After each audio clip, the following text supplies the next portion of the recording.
Livro de Êxodo, capítulos 3 e 4. Certo dia, Moisés estava cuidando do rebanho de seu sogro Jetro, sacerdote de Midian. Ele levou o rebanho para o deserto e chegou ao Sinai, o monte de Deus.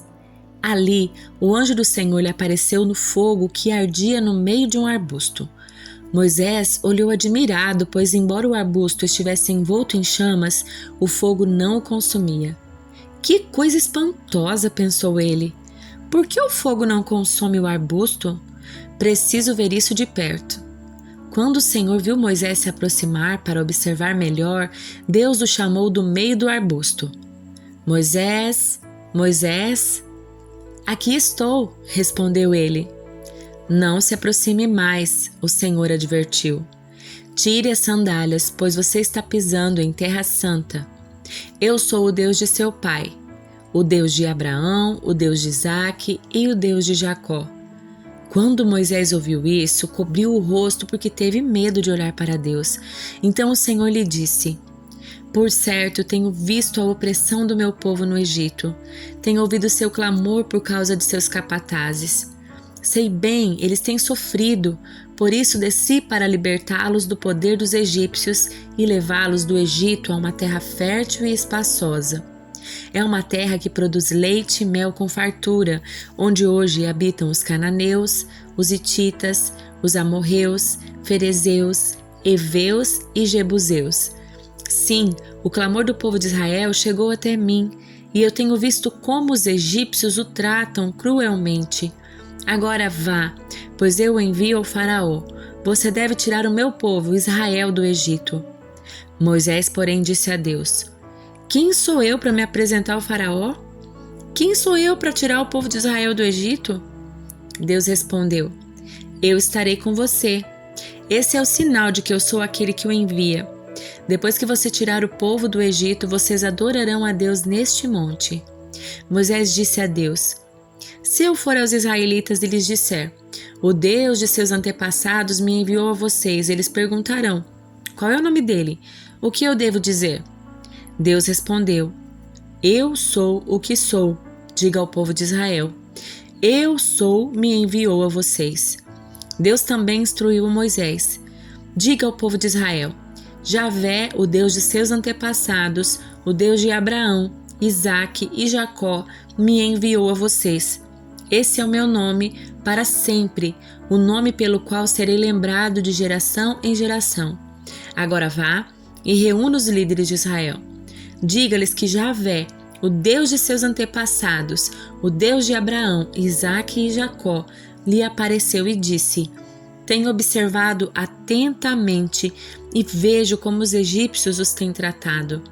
Prometi libertá-los da opressão no Egito e levá-los a uma terra que produz leite e mel com fartura, onde hoje habitam os cananeus, os hititas, os amorreus, os ferezeus, os heveus e os jebuseus.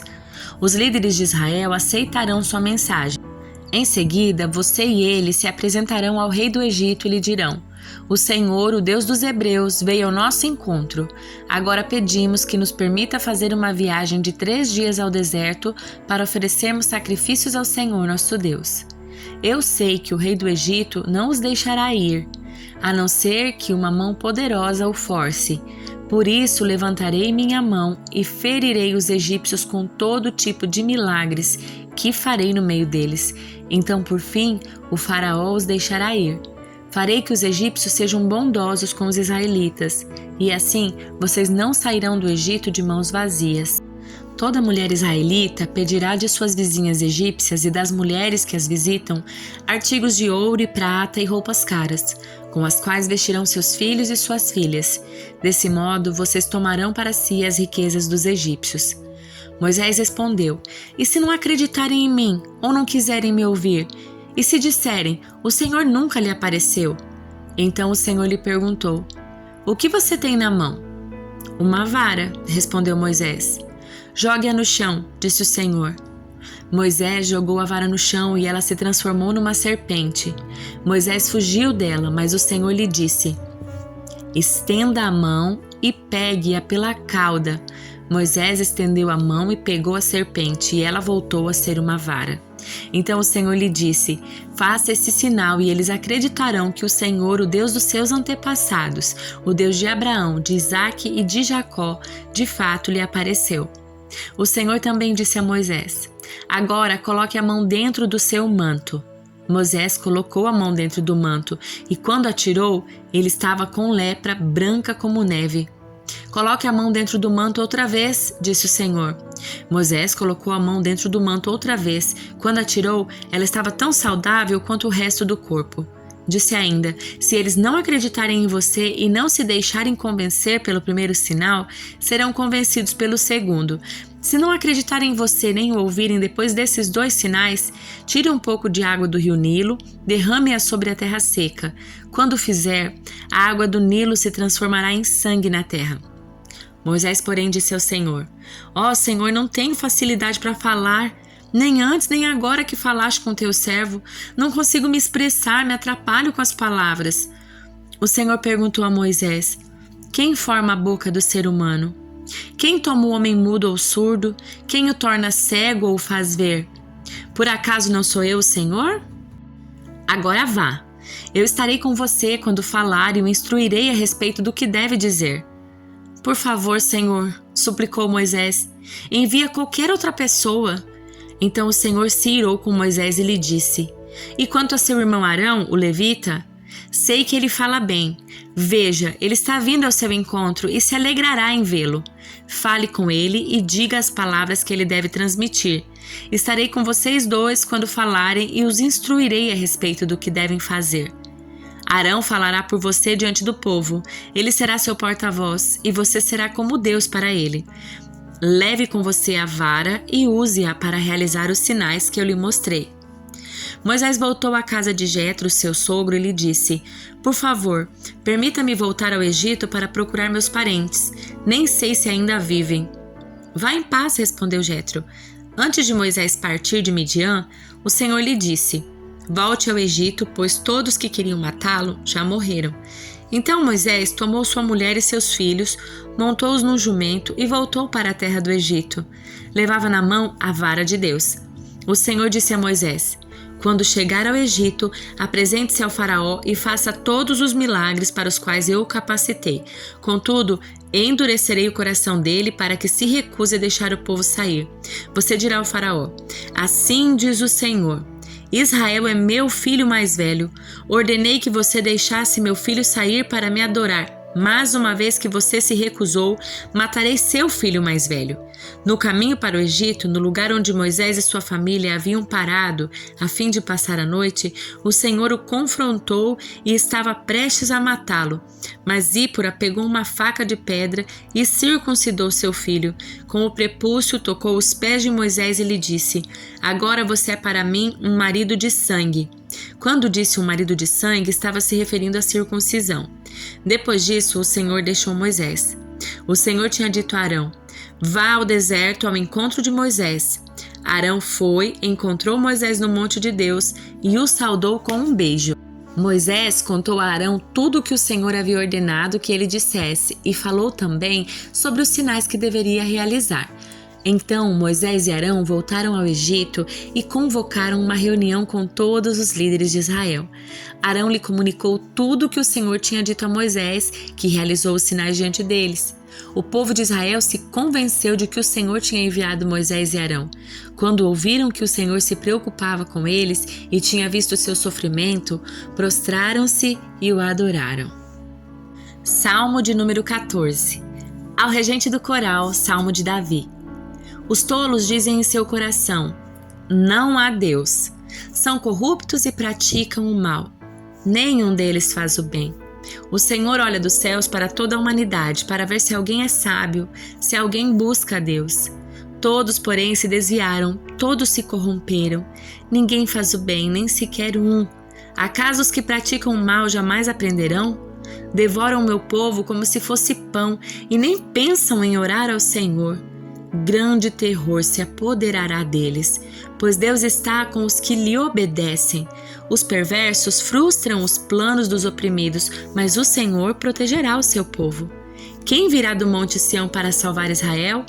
Quando o Senhor restaurar seu povo, Jacó dará gritos de alegria e Israel exultará. Evangelho de Mateus, capítulo 27. De manhã cedo, os principais sacerdotes e líderes do povo se reuniram outra vez para planejar uma maneira de levar Jesus à morte. Então, o amarraram, o levaram e o entregaram a Pilatos, o governador romano. Quando Judas, que o havia traído, viu que Jesus tinha sido condenado à morte, encheu-se de remorso e devolveu as 30 moedas de prata aos principais sacerdotes e líderes do povo, dizendo: "Pequei, pois traí um homem inocente." "Que nos importa?", retrucaram eles. "Isso é problema seu." Então Judas jogou as moedas de prata no templo, saiu e se enforcou. Os principais sacerdotes juntaram as moedas e disseram: "Não seria certo colocar esse dinheiro no tesouro do templo, pois é dinheiro manchado de sangue." Então resolveram comprar o campo do oleiro e transformá-lo num cemitério para estrangeiros. Por isso, até hoje, ele se chama Campo de Sangue. Cumpriu-se assim a profecia de Jeremias que diz: "Tomaram as 30 peças de prata, preço pelo qual ele foi avaliado pelo povo de Israel, e compraram o campo do oleiro, conforme o Senhor ordenou." Agora, Jesus estava diante de Pilatos, o governador romano, que lhe perguntou: "Você é o rei dos judeus?" Jesus respondeu: "É como você diz." No entanto, quando os principais sacerdotes e líderes do povo fizeram acusações contra ele, Jesus permaneceu calado. Então Pilatos perguntou: "Você não ouve essas acusações que fazem contra você?" Mas, para a surpresa do governador, Jesus nada disse. A cada ano, durante a festa da Páscoa, era costume do governador libertar um prisioneiro, qualquer um que a multidão escolhesse. Nesse ano, havia um prisioneiro famoso por sua maldade, chamado Barrabás. Quando a multidão se reuniu diante de Pilatos naquela manhã, ele perguntou: "Quem vocês querem que eu solte? Barrabás ou Jesus chamado Cristo?" Pois ele sabia muito bem que os líderes religiosos judeus tinham prendido Jesus por inveja. Nesse momento, enquanto Pilatos estava sentado no tribunal, sua esposa lhe mandou o seguinte recado: "Deixe esse homem inocente em paz. Na noite passada, tive um sonho a respeito dele e fiquei muito perturbada." Enquanto isso, os principais sacerdotes e os líderes do povo convenceram a multidão a pedir que Barrabás fosse solto e Jesus executado. Então, o governador perguntou outra vez: "Qual dos dois vocês querem que eu solte?" A multidão gritou em resposta: "Barrabás!" Pilatos perguntou: "E o que farei com Jesus chamado Cristo?" "Crucifique-o!", gritou a multidão. "Por quê?", quis saber Pilatos. "Que crime ele cometeu?" Mas a multidão gritou ainda mais alto: "Crucifique-o!" Pilatos viu que de nada adiantava insistir e que um tumulto se iniciava. Assim mandou buscar uma bacia com água, lavou as mãos diante da multidão e disse: "Estou inocente do sangue deste homem. A responsabilidade é de vocês." Todo o povo gritou em resposta: "Que nós e nossos descendentes sejamos responsabilizados pela morte dele." Então Pilatos lhe soltou Barrabás e, depois de mandar açoitar Jesus, entregou-o para ser crucificado. Alguns dos soldados do governador levaram Jesus ao quartel e chamaram todo o regimento. Tiraram as roupas de Jesus, puseram nele um manto vermelho, teceram uma coroa de espinhos e colocaram em sua cabeça. Em sua mão direita puseram um caniço como se fosse um cetro. Ajoelhavam-se diante dele e zombavam: "Salve o rei dos judeus!" Cuspiam nele, tomavam-lhe o caniço da mão e com ele batiam na sua cabeça. Quando se cansaram de zombar dele, tiraram o manto, o vestiram novamente com suas roupas, então o levaram para ser crucificado. No caminho, encontraram um homem chamado Simão de Cirene, e os soldados os obrigaram a carregar a cruz. Então saíram para um lugar chamado Gólgota, que quer dizer lugar da caveira. Os soldados lhe deram para beber vinho misturado com fel, mas quando Jesus o provou, recusou-se a beber. Depois de pregá-lo na cruz, os soldados tiraram sortes para dividir suas roupas. Então sentaram-se em redor e montaram guarda. Acima de sua cabeça estava presa uma tabuleta com a acusação feita contra ele: "Este é Jesus, o rei dos judeus." 2 criminosos foram crucificados com ele, um à sua direita e o outro à sua esquerda. O povo que passava por ali gritava insultos e sacudia a cabeça em zombaria. Você disse que destruiria o templo e reconstruiria em 3 dias. Pois bem, se é filho de Deus, salve a si mesmo e desça da cruz. Os principais sacerdotes, os mestres da lei e os líderes do povo também zombavam de Jesus.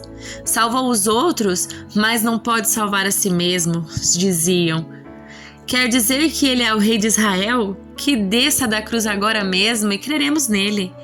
Ele confiou em Deus, então que Deus o salve agora, se quiser. Pois ele disse, eu sou filho de Deus. Até os criminosos que tinham sido crucificados com ele o insultavam da mesma forma. Ao meio-dia, desceu sobre a terra uma escuridão que durou 3 horas. Por volta das 3 da tarde, Jesus clamou em alta voz, Eli, Eli, lama sabachthani, que quer dizer, meu Deus, por que me abandonaste? Alguns dos que estavam ali pensaram que ele estava chamando o profeta Elias. Um deles correu, ensopou uma esponja com vinagre, ergueu num caniço para que ele bebesse. Os outros, porém, disseram, esperem, vamos ver se Elias vem salvá-lo. Então Jesus clamou em alta voz novamente e entregou seu espírito. Naquele momento, a cortina do santuário do templo se rasgou em 2 partes, de cima a baixo. A terra estremeceu, rochas se partiram, sepulturas se abriram. Muitos do povo santo que havia morrido ressuscitaram, saíram do cemitério depois da ressurreição de Jesus. Então entraram na cidade santa de Jerusalém e apareceram a muita gente. O oficial romano e os outros soldados que vigiavam Jesus ficaram aterrorizados com o terremoto e com tudo o que havia acontecido e disseram, este homem era verdadeiramente o Filho de Deus. Muitas mulheres que tinham vindo da Galiléia com Jesus para servi-lo olhavam de longe. Entre elas estavam Maria Madalena, Maria mãe de Tiago e José e a mãe dos filhos de Zebedeu. Ao entardecer, José, um homem rico de Arimateia que tinha se tornado seguidor de Jesus, foi a Pilatos e pediu o corpo de Jesus. Pilatos ordenou que lhe entregassem o corpo. José tomou o corpo e envolveu num lenço limpo feito de linho e o colocou num túmulo novo da sua propriedade, escavando na rocha.